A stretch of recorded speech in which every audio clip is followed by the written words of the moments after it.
This generation is the last free generation. People don't understand how the internet works. They don't understand telephone networks either.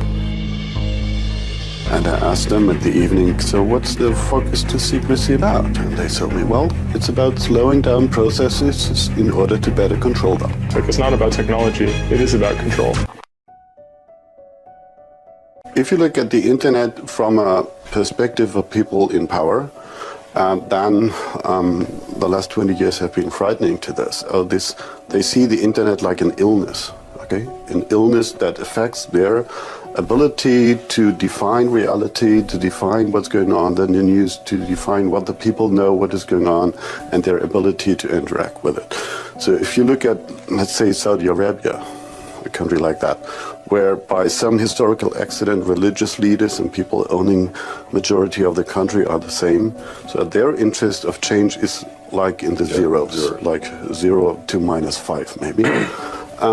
And when they look at this, they look at it like an illness, and they ask their consultants, do you have some medicine against this thing out there? You know, we need to be immune if this thing affects our country, you know, if this internet thingy comes. And so the answer is surveillance, is mass surveillance, is, okay, we need to control it totally. We need to filter, we need to know everything what they do. So they get, and that's what has happened the last 20 years. There was a massive investment in surveillance because people in power feared that it would affect their way of governance. I think it's pretty clear that censorship is a byproduct of surveillance, generally speaking, whether it's self-censorship or actually technical censorship. And I think the important way to convey this to regular people is to do it non-technically. You know, if we, for example, built roads the way that we built, you know, the internet in modern days with regard to telecommunications, every road would have to have surveillance cameras and microphones as basically that no one except the police could access, or someone who has pretended to be the police successfully. We're getting there, Jake. Yeah, right. In this country. Yeah, and so I mean that though I think is interesting, because when you build a road, it is not a requirement that every inch can be monitored with perfect surveillance that is only available to a secret group of people. And I think explaining to everyday people that is the way that we're building roads on the internet, and then requiring people to use those roads, that's something that I think regular people can connect with when they realize that they won't always have, the builders of the roads will not always be the ones in control. It's not about technology, it is about control, and control through surveillance. This generation is the last free generation. You were born, and either immediately or within, say, a year, you are known globally. Your identity in one form or another, coming as a result of your idiotic parents plastering your name and photos over Facebook, or as a result of insurance applications or passport applications, transport on airlines, etc. You are known to all the world's major powers, all the world's major state powers, and all the world's major commercial powers.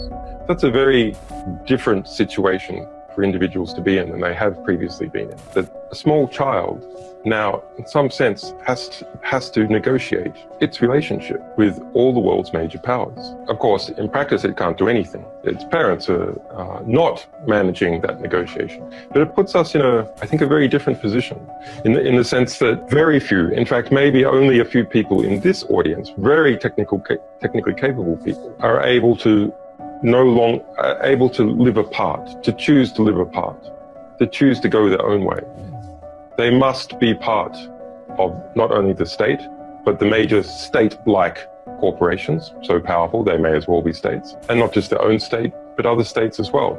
That's a significant change, cultural change for humanity. Once your phone is hacked, what is in their hands is not simply your device, it is your future. They're selling our future, they're selling our past, they are selling our history, our identity, and ultimately, they are stealing our power.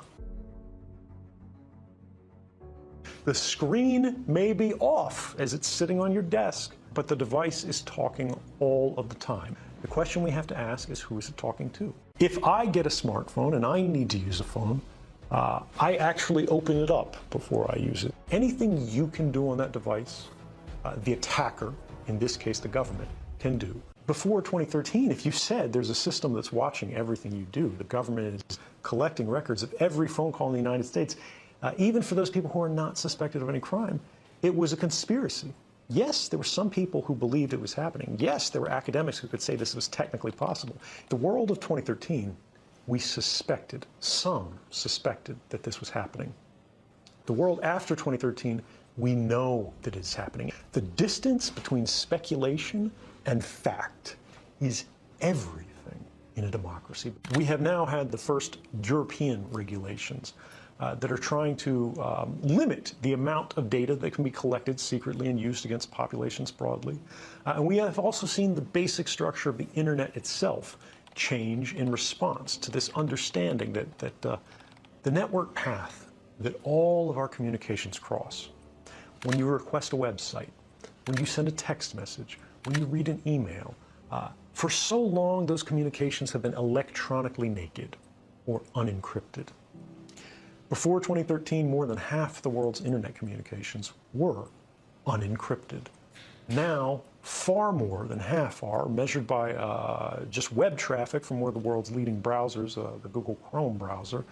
The entire world has changed in the last few years. It hasn't gone far enough. The problems still exist. And in some ways, they've gotten worse. But we have made progress that would not have been possible if we didn't know what was going on. Hacking has increasingly become what governments consider a legitimate investigative tool. They use the same methods and techniques as criminal hackers. And what this means is they will try to remotely take over your device. Once they do this, by detecting a vulnerability in the software that your device runs, such as Apple's iOS or Microsoft Windows, they can craft a special kind of attack code called an exploit. They then launch this exploit at the vulnerability on your device, which allows them to take total control of that device. Anything you can do on that device, the attacker, in this case the government, can do. They can read your email, they can collect every document, they can look at your contact book, they can turn the location services on, they can see anything that is on that phone instantly and send it back home to the mothership. They can do the same with laptops. The other prong that we forget so frequently is that in many cases they don't need to hack our devices. They can simply ask Google for a copy of our email box, because Google saves a copy of that. Everything that you ever typed into that search box, Google has a copy of. Every private message that you've sent on Facebook, every link that you've clicked, everything that you've liked, they keep a permanent record of. And all of these things are available not just to these companies, but to our governments, as they are increasingly deputized as sort of miniature arms of government. What about enabling your microphone camera? If you can do it, they can do it. It is trivial to remotely turn on your microphone or to activate your camera, so long as you have systems level access. If you had hacked someone's device remotely, anything they can do, you can do. They can look up your nose, right? They can record what's in the room. The screen may be off as it's sitting on your desk, but the device is talking all of the time. The question we have to ask is, who is it talking to? Even if your phone is not hacked, right now, you look at it, it's just sitting there on the charger. It is talking tens or hundreds or thousands of times a minute to any number of different companies who have apps installed on your phone. It looks like it's off, it looks like it's just sitting there, but it is constantly chattering. And unfortunately, like pollution, we have not created the tools that are necessary for ordinary people to be able to see this activity. And it is the invisibility of it that makes it so popular and common and attractive for these companies. Because if you do not realize they're collecting this data from you, this very private and personal data, there's no way you're going to object to it. Once your phone is hacked, what is in their hands is not simply your device, it is your future.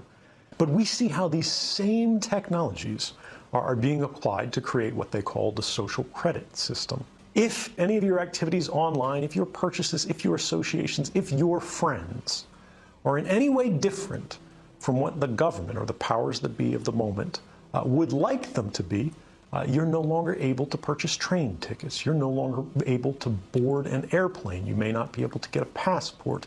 You may not be eligible for a job. You might not be able to work for the government. All of these things are increasingly being created and programmed and decided by algorithms. And those algorithms are fueled by precisely the innocent data that our devices are creating all of the time, constantly, invisibly, quietly, right now. Our devices are casting all of these records that we do not see being created, that in aggregate seem very innocent. You were at Starbucks at this time. You went to the hospital afterwards. You spent a long time at the hospital. After you left the hospital, you made a phone call. You made a phone call to your mother. You talked to her until the middle of the night. The hospital was an oncology clinic. Even if you can't see the content of these communications, the activity records, what the government calls metadata, which they argue they do not need a warrant to collect, tells the whole story. And these activity records are being created and shared and collected and intercepted constantly by companies and governments. And ultimately it means as they sell these, as they trade these, as they make their businesses on the backs of these records, what they are selling is not information. What they're selling is us.